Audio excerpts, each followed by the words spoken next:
And I think if President Putin agrees and does a ceasefire, I think we're going to be in very good shape to get it done. Mr. President, some of our allies have said that they're worried that they could be the next to be attacked by Russia. What is your leverage on Putin? Are you thinking sanctions? What if he refuses to? Well, I do have leverage, but I don't want to talk about leverage now, because right now we're talking to him, and based on the statements he made today, they were pretty positive, I think.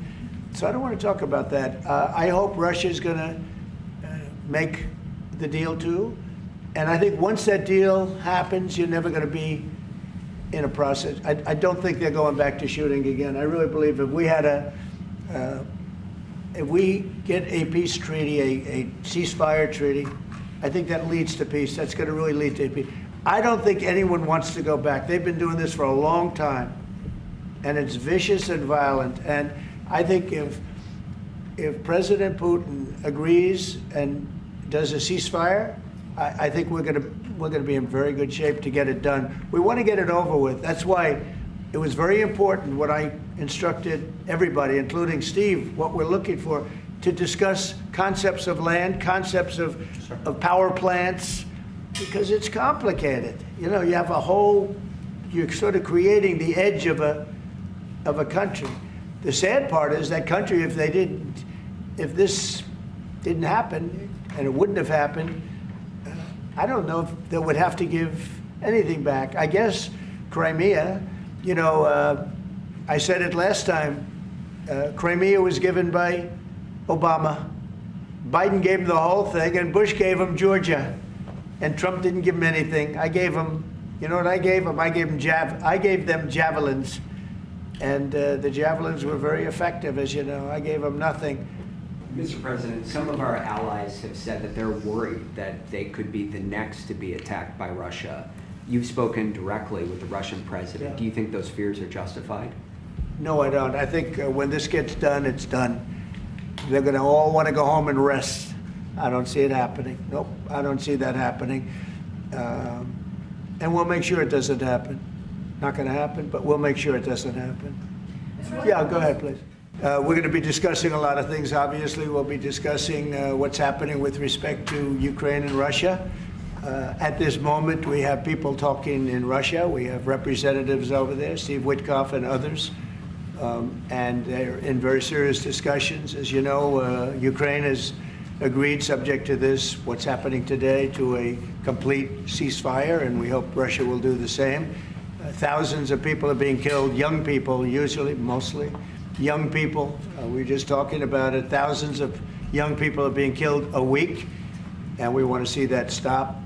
They're from Russia and they're from Ukraine, but they're people, and I think, and we have to get this war over with, and you'll be back to a normal, much more normal life, and maybe we're close. We're getting words that things are going okay in Russia, and it doesn't mean anything until we hear what the final outcome is. But they have very serious discussions going on right now with President Putin and others.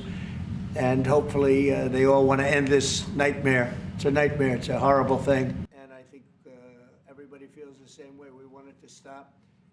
So we hopefully are going to be in a good position sometime today to have a good idea. We'll have, we know where we are with Ukraine, and we are getting good signals outside of Russia as to where we are with Russia, and hopefully they'll do the right thing. It's really humanity. We're talking about humanity. We're not talking about the money, but then you add the money to it, and you know, hundreds of billions of dollars is being spent and really wasted so unnecessarily. It should have never happened. Steve Witkoff's trip to Moscow, you spoke about it. What sort of agreement do you hope he comes away from there with? Well, we'd like to see a ceasefire from Russia, and we have, you know, not been working in the dark. We've been discussing with Ukraine land and pieces of land that would be kept and lost, and all of the other elements of a final agreement. There's a power plant involved, you know, a very big power plant involved. Who's going to get the power plant, and who's going to get this and that? And so, you know, it's not an easy process. But phase one is the ceasefire. A lot of the individual subjects have been discussed, though. You know, we've been discussing concepts of land because you don't want to waste time with a ceasefire if if it's not going to mean anything. So we're saying, look, this is what you can get, this is what you can't get. They discussed NATO and being in NATO, and everybody knows what the answer to that is. They've known that answer for 40 years, in all fairness. A lot of the details of a final agreement have actually been discussed.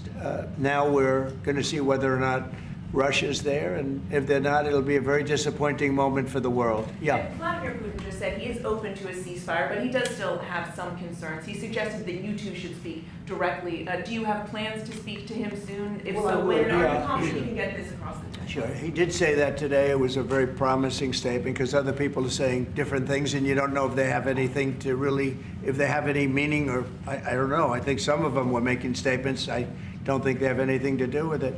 No, he put out a very promising statement, but it wasn't complete. And yeah, I'd love to meet with him or talk to him. But we have to get it over with fast. You know, every day people are being killed. It's not like, as we sit here, 2 people will be killed. Think of it. 2 people are going to be killed during this little period of time. Thousands of people a week are dying. So we really don't have very much time. We have to make this fast. It shouldn't be very complicated.